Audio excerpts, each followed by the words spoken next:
I'm going to show you how to turn on auto scroll on your TikTok. So this is real easy because now TikTok's just going to automatically scroll and change videos for you. So let's go ahead and turn this on.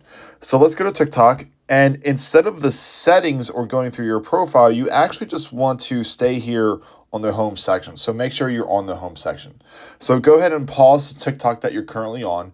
And what you want to do is go ahead and click and hold on some empty space on the actual screen. And you're going to get some options here. So once you see these options, you're going to find auto scroll, and you just simply want to toggle that on. So now auto scroll is turned on. So if I were to fast forward this video all the way to the end here, and then go ahead and hit play, it will just automatically change, just like it just did. Let's just do this one more time, and we'll just hit play, and now it automatically changes. So that's it. It's super simple and super easy to turn on that feature. And if you just want to go and turn it off, click and hold empty space again and go ahead and toggle that off. But that's it. Super simple and super easy.